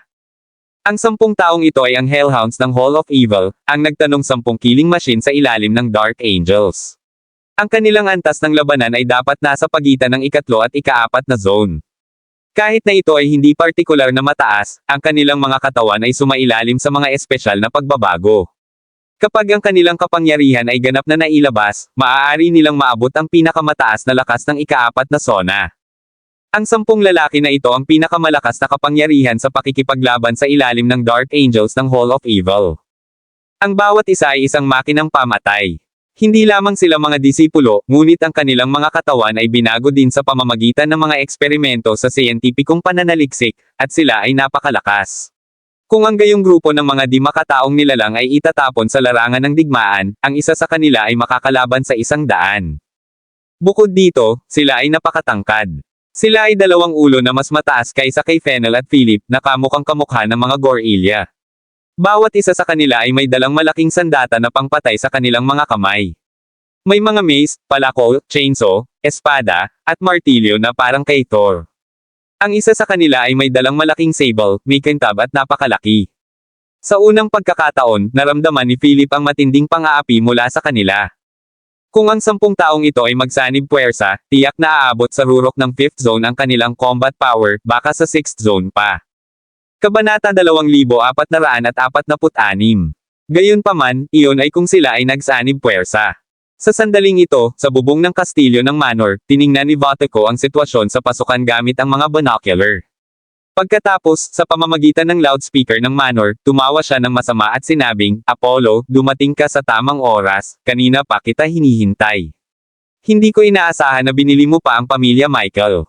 Nagulat talaga ako. Gayunpaman, hindi mo ba naisip na masyado kang mayabang para sumakay sa aking manor kasama ang isang taga-silangan na tulad nito?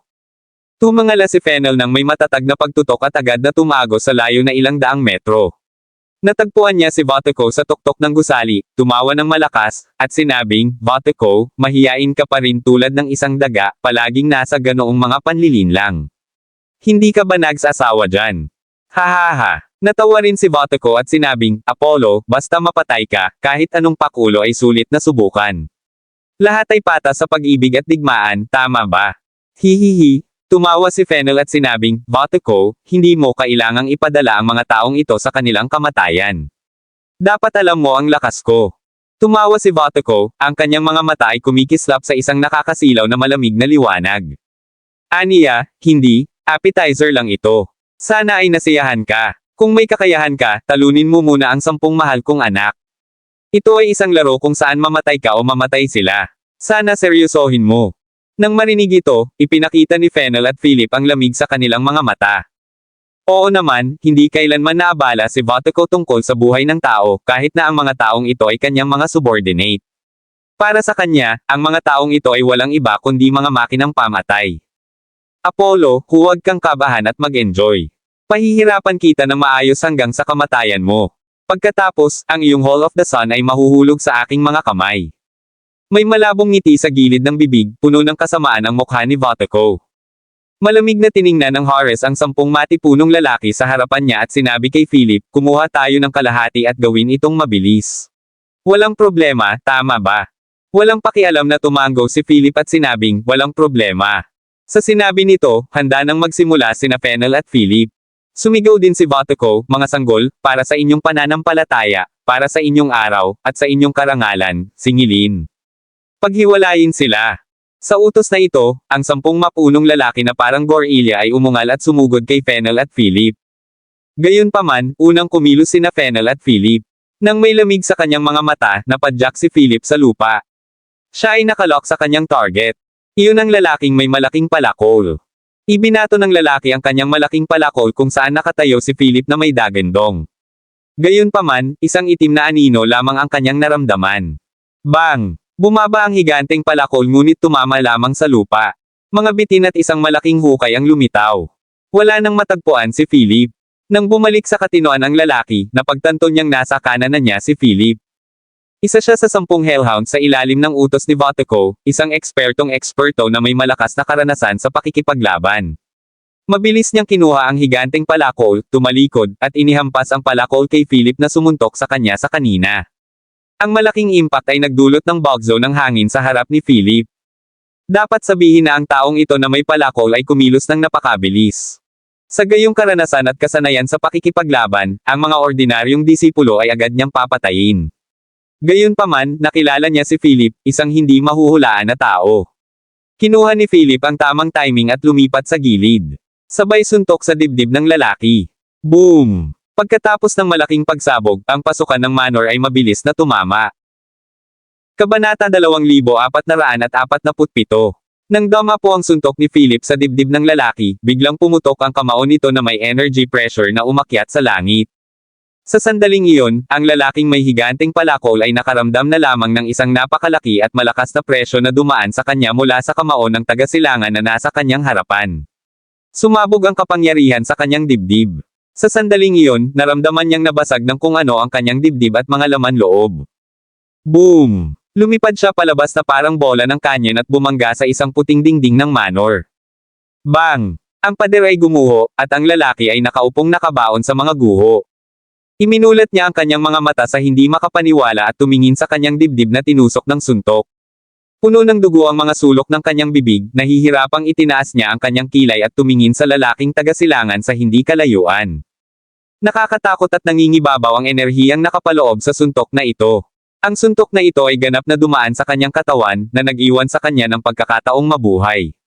Kasabay nito, makikita sa kanyang dibdib ang mga nakalabas na wire at naglalagablab sa electronic components.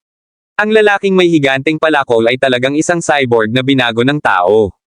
Iyon ba? Philip clap kanyang mga kamay walang malasakit at sinabi na may paghamak sa kanyang mga mata. Sa panig na ito, hindi rin nag-aksaya ng oras si Fennel. Ibinaba niya ang isang lalaki na may chainsaw sa pamamagitan ng pagtanggal ng kanyang 2 braso. Katulad ni Philip, gumamit siya ng isang hakbang para ibagsak ang isang malakas na hellhound ng Hall of Evil sa ilang segundo. Nakatayo sa bubong ng puting kastilyo, nasaksihan ng Evil God Vatiko ang lahat ng nasa harapan niya. Lalong tumindi ang lamig sa mukha niya. Kasuklam-suklam na Apollo. At saka, sino ba ang makulit na batang iyon? Talagang nagtataglay siya ng kapangyarihang panlaban na hindi kukulangan kay Apollo. Lagi bang may 2 sun god sa Hall of the Sun?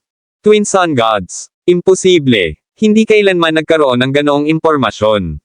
Bumalik sa Horace at Philip. Matapos maibaba ni Philip ang lalaking may higanteng palakol, biglang umihip ang hangin sa likuran niya. Nang walang pag-iisip, si Philip ay tumapak sa lupa, sumugod pasulong, at hinawakan ang nahulog na palakol sa lupa. Nang hindi tumitingin, tumalon siya sa hangin, inikot ang kanyang katawan ng 180 degrees, at inihagis ang higanteng palakol sa direksyon sa likuran niya. Klang! Isang malaking pagsabog ng banggaan ng metal ang umalangaw-ngaw sa paligid ng ilang daang metro. Ang tunog ay nagpapabingilang sa eardrum ng lahat. Isa itong lalaking may espada. Ang espada ay malakas na naglaslas sa talim ng higanteng palakol, na pumutok ng makikinang na mga kislap. Kung hindi napansin ni Philip ang espada, nahahati siya nito sa bahagi. Gayunpaman, nang sunggaban ng lalaki si Philip gamit ang kanyang higanteng espada at sinubukang putulin ito sa kalahati, nagulat siya sa eksenang nasa harapan niya. Ang maikling tagasilangan ay madaling nakaiwas sa pag-atake at pinigilan pa ang suntok gamit ang isang malaking palakol. Dahil sa napakalaking impact mula sa banggaan, nanginginig ang kanyang mga kamay na nakahawak sa malaking espada. Ang napakalakas na hiwa ng espada ay madaling naharang ng malaking palakol ng kalaban. Kabanata 2448. Bakit? Paanong ang maikling tagasilangan na ito ay nagtataglay ng gayong malakas na kapangyarihang labanan at puwersang pampasabog? Nilabanan ng higanteng espada ang higanteng palakol sa himpapawid. Buong lakas ang ginawa ng magkabilang panig. Gayunpaman, halatang naramdaman ng lalaking may hawak na higanteng espada ang unti-unting paghina ng kanyang lakas. Ang puwersa at pang-aapi mula sa higanteng palakol ay agad na tumusok sa higanteng espada sa kanyang mga braso. Biglang naging pulang-pula ang dambuhalang palakol na tila nasusunog sa nakakapasong init. Kasabay nito, ang higanteng espada na nasa kamay ng lalaki ay naging pula na parang mainit na magma. Biglang umatras ang lalaki at lumakad ang layo kay Philip. Ang espada sa kanyang kamay na maaaring gamitin sa pagpatay ng mga demonyo ay naging pulang-pula na ngayon. Gayunpaman, bago pa siya makapag-react ay umihip ang hangin sa kanyang harapan. Mabilis na natapakan ni Philip ang lupa at tumalon. Sa kanyang mga kamay, ang higanteng palakol ay parang martilyo. Marahas niyang ibinato ang higanteng palakol sa ibabaw ng lalaking may patayong tadtad ang higanteng espada. Ang laki ng higanteng palakol ay nabuo ng isang malaking kaibahan sa proporsyon ng katawan ni Philip. Ang higanteng palakol na ito ay tumitimbang ng daan-daang pounds at hindi isang bagay na madaling gawin ng isang ordinaryong tao. Gayunpaman, ang tagasilangan na nasa kanyang harapan ay madaling itinaas ang malaking palakol at ibinato ito sa lalaking may espada. Klang! Isa na namang metal na banggaan ang yumanig sa lugar. Ang malaking palakol ay bumagsak mula sa himpapawid, at ang matipunong lalaki ay maiangat lamang ang kanyang higanteng espada upang labanan ang suntok na ito. Gayunpaman, nang bumangga ang palakol sa espada, nakita ng lahat ang lalaking may espada na pasuray-suray ng ilang hakbang pabalik dahil sa impact ng palakol. Ang kanyang mga paa ay nag-iwan ng dalawang malalim na marka sa lupa. Bukod dito, pagkatapos ng isang marahas na suntok, ang mga braso ng lalaki ay lubhang nabaliw. Ang malaking puwersa mula sa higanteng palakol ay nabasag ang lahat ng buto ng lalaki sa kanyang mga braso. Kasabay nito, gumuho rin ang espada mula sa gitna. Bang! Ang kalahati ng basag na espada ay lumipad at tumagos ng malalim sa isang pader, na naging sanhi ng pag-crack ng dingding. Nakahawak pa rin ang kalahati sa kamay ng lalaki. Bago pa siya makasigaw, hindi nabawasan ang puwersa mula sa higanteng palakol at umindayog pababa sa tuktok ng ulo ng lalaki. Puff! Kaagad, ang lalaki ay nahati sa dalawang bahagi at nahulog sa isang pool ng dugo. Kahit sa huling sandali, hindi siya makasigaw bago siya mawala ng buhay. Muli, siya ay isang cyborg. Karamihan sa mga bahagi ng katawan ay tao, maliban sa ilang mahahalagang organ sa katawan na mekanikal. Ito ang obra maestra ng Hall of Evil. Ang mga Hellhounds ay mga makinang pangpatay na binago mula sa katawan ng tao. Kaya, ang evil god na si Votiko ay walang pakialam sa buhay ng mga taong ito, dahil maaari niyang ipagpatuloy ang paggawa ng mga ganitong killing machine. Natahimik ang eksena. Wala pang isang minuto, nag-iisang napatay ni Philip ang dalawang Hellhounds mula sa Hall of Evil. Pinatay ni Philip ang 2 sa 10 Hellhounds sa ilalim ng utos ni Votiko, habang 2 pa ang napatay ni Fennel, na naiwan ang 6. Katatapos lang ni Fennel sa isang lalaking may mace. Nilinggan niya si Philip at nakangiting sinabi, "Not bad. Ang iyong mga kasanayan sa pakikipaglaban ay nagiging mas mahusay." Bahaging tumawa si Philip. Ang kanyang mga mata pagkatapos ay malamig na nahulog sa natitirang 6 na Hellhounds habang sinabi niya, "Kayo na lang ang natitira." Hawak ng natitirang 6 ang kanilang pinakamalakas na sandata at malamig na tumingin sa dalawang lalaking tagasilangan na may bakas ng takot sa kanilang mga mata. Lumapit si Fennel, tumayo kasama si Philip, at sinabi sa 6 na lalaki, "Halika sa amin ng magkasama. Huwag mong sayangin ang oras natin." Sa kabilang banda, nakatayo si Votiko sa bubong ng kastilyo at umuungal. Sisingilin mo sila. Kung sino man ang pumatay sa kanila ay mapopromote sa Dark Angels.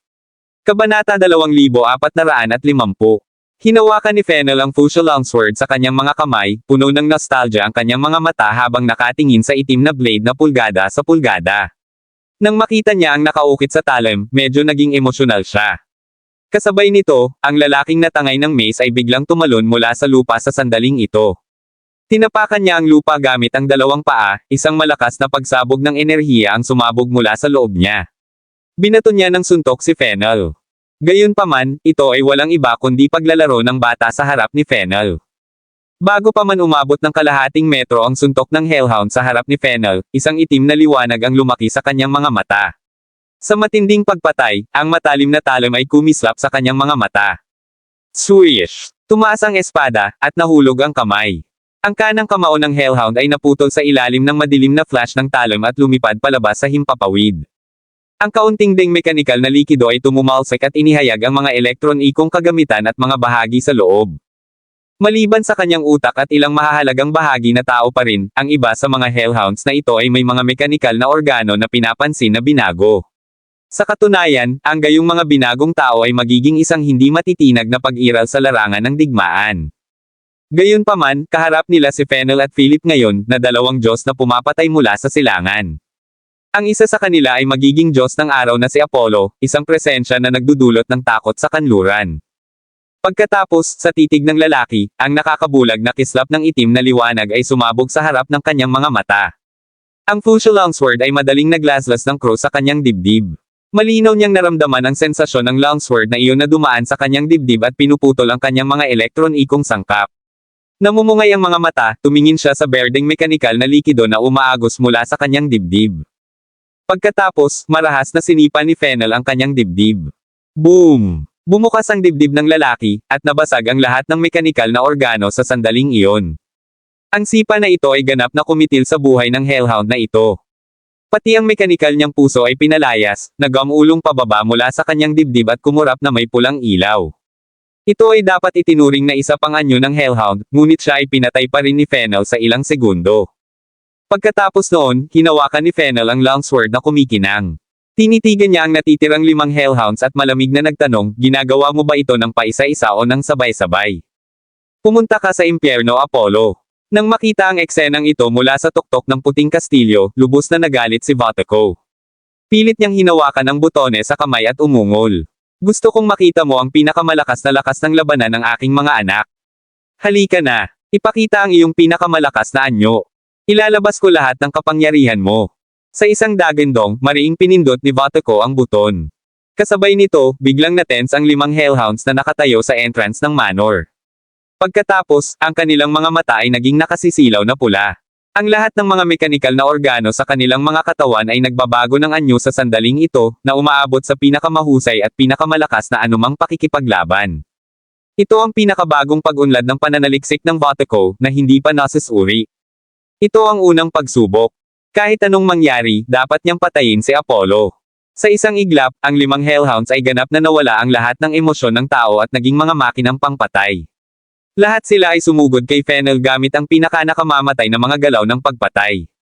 Ito ang pinakamalakas na club, at nagtrabaho sila ng walang putol.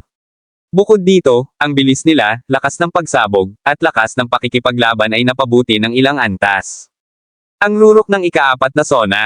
5 binagong tao na may pinakamataas na lakas ng labanan ng ika-4 na sona. Napasimangot si Fennel at mabilis na umatras tumayo siya kasama ni Philip at sinabing, narito na sila. Tumanggaw si Philip, at ang kanyang mga kamay ay biglang sumabog sa nakasisilaw na apoy. 2 naglalagablab na Chimera ang lumitaw. Pumunta ka. Angle si Horace. Hawak ang Fuchsia Longsword, naunahan niya si Philip at mabilis na nakipag-away. Kabanata 2450.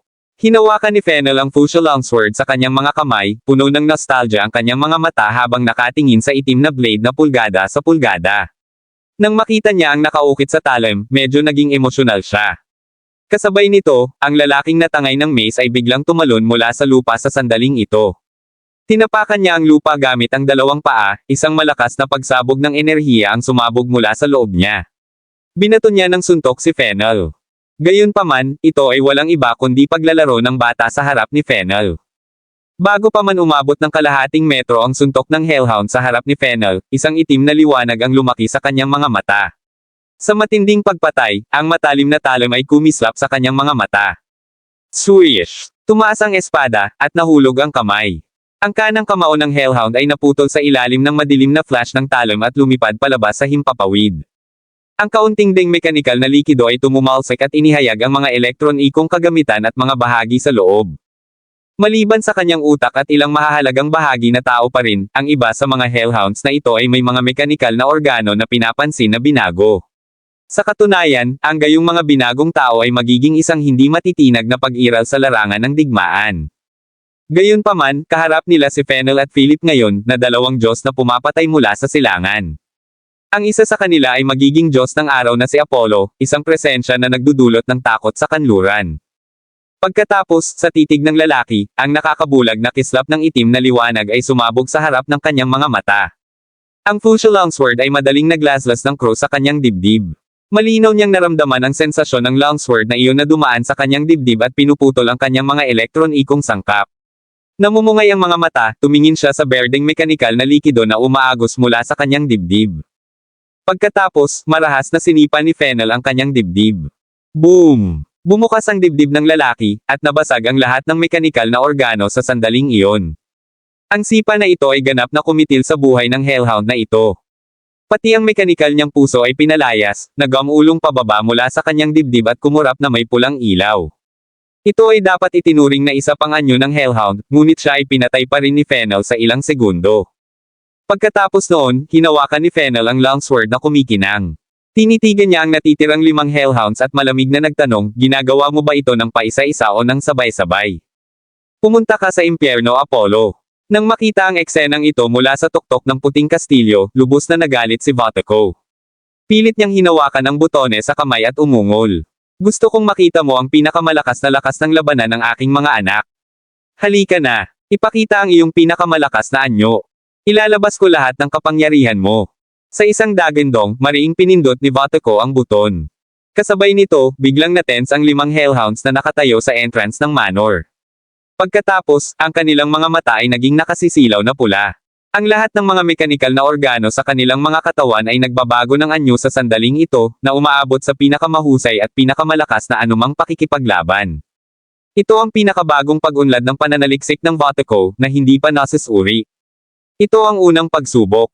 Kahit anong mangyari, dapat niyang patayin si Apollo. Sa isang iglap, ang 5 Hellhounds ay ganap na nawala ang lahat ng emosyon ng tao at naging mga makinang pangpatay. Lahat sila ay sumugod kay Fennel gamit ang pinakanakamamatay na mga galaw ng pagpatay. Ito ang pinakamalakas na club, at nagtrabaho sila ng walang putol. Bukod dito, ang bilis nila, lakas ng pagsabog, at lakas ng pakikipaglaban ay napabuti ng ilang antas. Ang rurok ng ika-4 na sona. 5 binagong tao na may pinakamataas na lakas ng labanan ng ika-4 na sona. Napasimangot si Fennel at mabilis na umatras tumayo siya kasama ni Philip at sinabing, narito na sila. Tumanggaw si Philip, at ang kanyang mga kamay ay biglang sumabog sa nakasisilaw na apoy. 2 naglalagablab na Chimera ang lumitaw. Pumunta ka. Angle si Horus. Hawak ang Fusha Longsword, naunahan niya si Philip at mabilis na nakipag-away. Maraming salamat mga ka-master sa walang sawang pagsusubaybay, isang like, share, and subscribe naman dyan mga ka-master. Abangan ang susunod pang mga kabanata.